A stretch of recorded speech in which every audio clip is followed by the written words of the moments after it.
Hello students, myself Professor Vivek Parikh. We will be taking the lecture of the allotropy of an iron.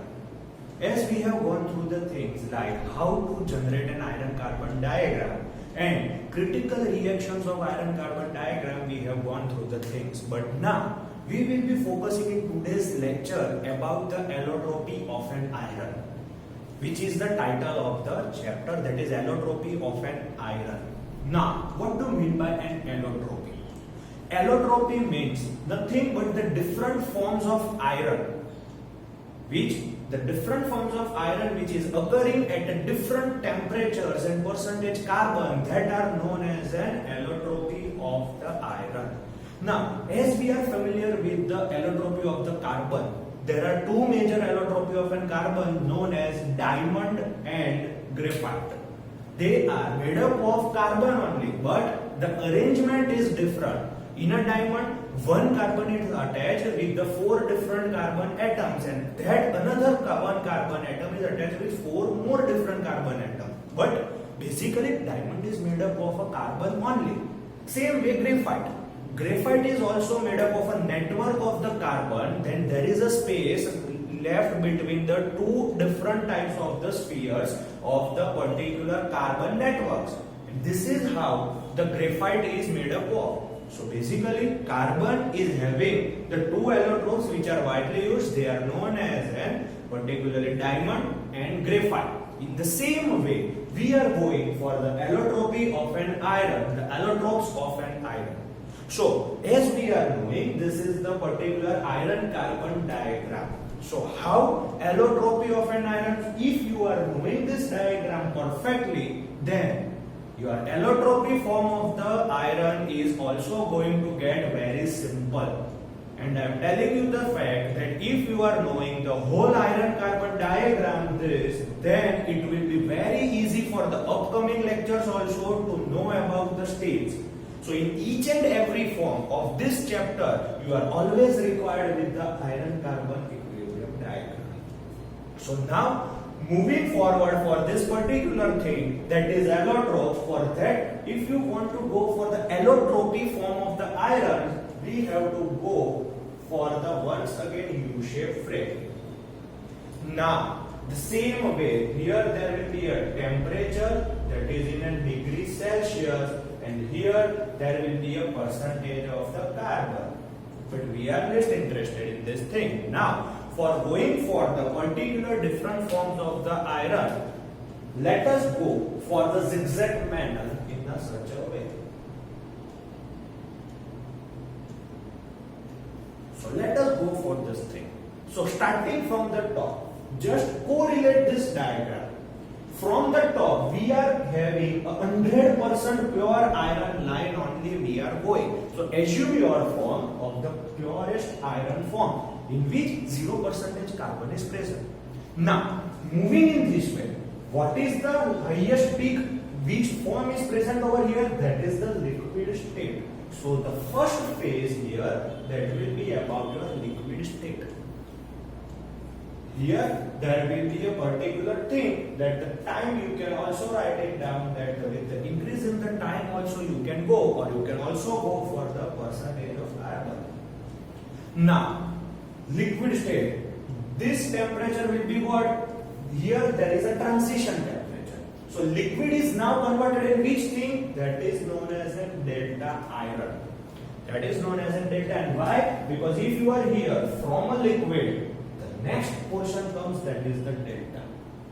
Now, after delta, which region comes? That is known as a gamma. So here there will be a gamma phase. So now, further we are moving. Now, when you cool down and when you comes towards the bottom of the portion, after gamma, which phase occurs? Alpha phase occurs.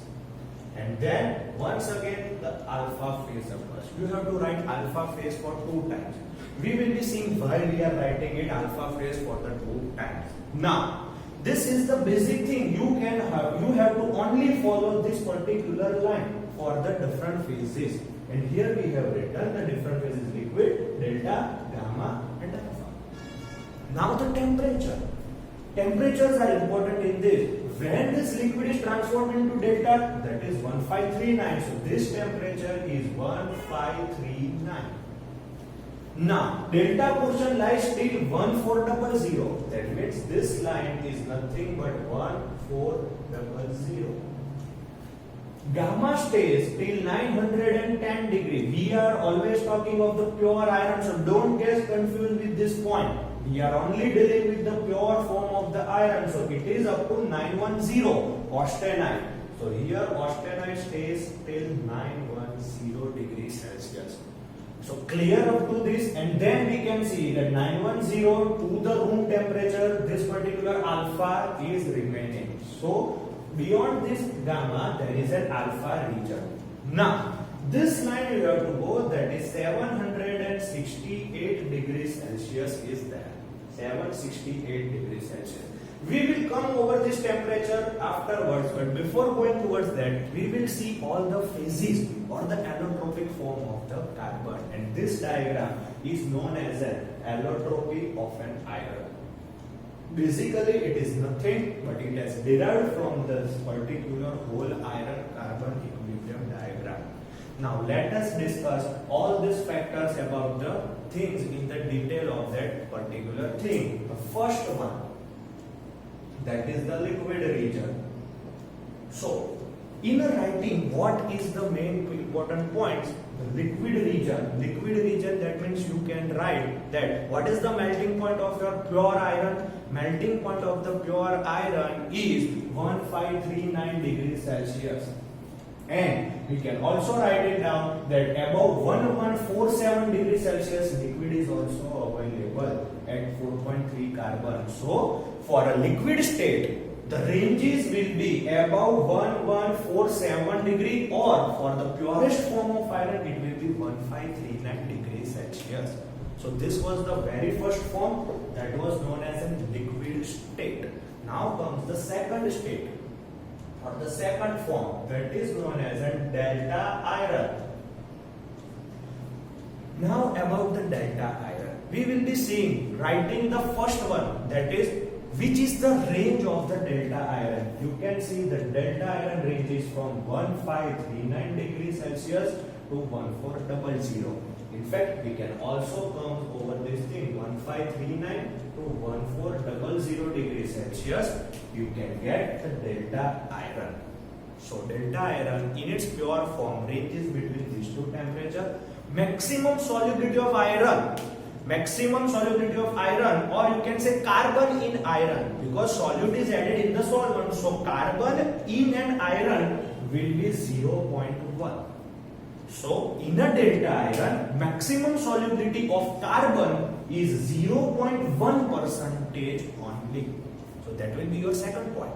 First point, range of temperature. Second point will be your maximum solubility. The third point, crystal structure. So delta is having a BCC crystal structure.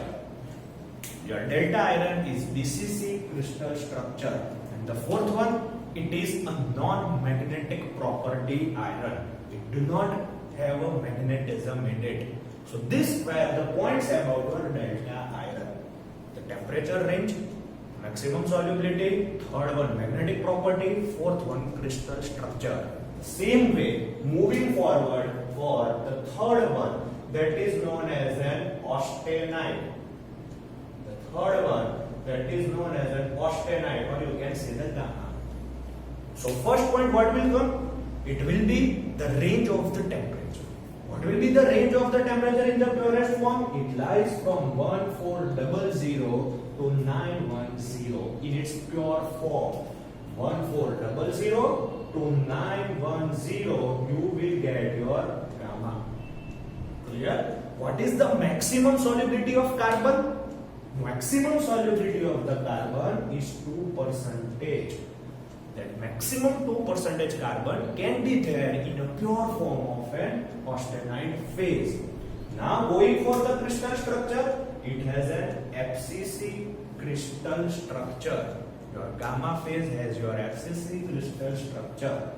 And the last one, once again, it is a non-magnetic in nature. So still magnetism is not deriving in your iron. Clear? Now comes the next one, that is the fourth one, that is known as an ferrite phase. That is your alpha, ferrite phase. Once again, we will be coming it over here. Temperature range will be from 910 degrees Celsius to the room temperature. So, whenever you are going for the solidification of an iron, the last stage, or you can say the purest form of iron in its room temperature will be always your ferrite phase. So, beyond 910 or below 910 till the room temperature, you can get the ferrite region. Maximum solubility will be 0.025% carbon. Maximum carbon can be soluble, that is 0.025. Crystal structure of alpha will be BCC structure. It will be your BCC structure. Now, magnetism. Here comes the major role why we have written two things. So now, keep it in mind that 768, above 768, all the things are having non-magnetic property. They are having a non-magnetic property. And below 768, your alpha iron only shows the magnetism. It will only show the magnetism below 768. And this 768 degrees Celsius is known as an Curie temperature. Curie temperature is the temperature from which magnetism is defined. The 768 below the Curie temperature, iron will have the magnetism inside it. So here that's why we have written 2 times alpha to bifurcate non-magnetic and magnetic thing. So these were the points about your fourth phase of ferrite. Now comes the fifth phase, that is known as a cementite. That is known as a cementite. We are writing it as an Fe3C. It is maximum located over this particular region, that is 6.67. Maximum cementite is obtained at 6.67. Now, what is the cementite? It is the hardest material of all. The hardest phase of all the following phases, we are having the hardest phase, that is your cementite. Basically, it is a network, or you can say a cluster of Fe3C. That means iron and carbon, they are dissolved with each other, and whatever the thing they are forming, that is known as a cementite network. So that was all about your cementite thing. Next comes the sixth one, that is known as a pearlite region. Now pearlite. What is a pearlite? Pearlite, in that you have to write about over this particular region. Pearlite occurs at a 0.8% carbon and it is obtained below 727 degrees Celsius. So pure form of a pearlite is at 0.8% carbon and below 727 degrees Celsius. What is pearlite? It is a lamellar structure. It is a lamellar structure of ferrite and cementite. It is a lamellar structure of pearlite, that is of cementite and ferrite. In the next videos, we will be seeing how that lamellar structure is there. That means in this, pearlite means a lamellar structure of ferrite and cementite. And now going for the last phase, that is known as a ladurite. So ladurite occurs over here. What is a ladurite? Ladurite occurs at below 1147 degrees Celsius and at 4.3% carbon. 100% ladurite is at 4.3% carbon. Now ladurite. What is ladurite? Ladurite is a mixture of austenite and cementite. It is a mixture of austenite and cementite network. So this was all about the different forms or the allotropes of an iron, in which you can say these are the different allotropic form of an iron. Still there are two things remaining, but we will be seeing in the another lectures, because iron carbon diagram do not show that two phases. They are namely bainite and martensite. They are not in this diagram. So we will be seeing that particular phases in during the next chapter or the following chapters of the heat treatment.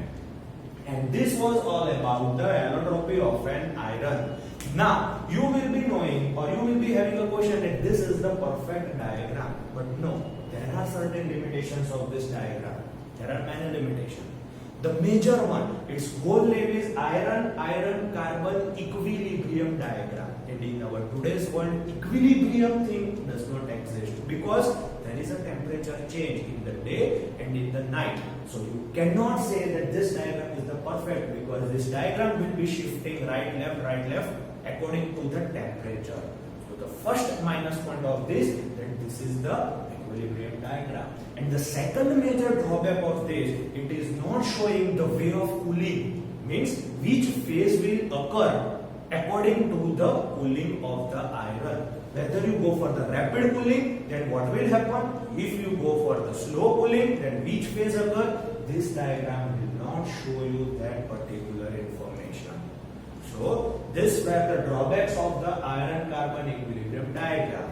And now in the next lectures we will be seeing about eutectoid steel, hypoeutectoid steel and hypereutectoid steel, how from the solidification will occur from the liquid state, and which are the different microstructures and which informations we will be getting, that will be discussed in the next upcoming lectures.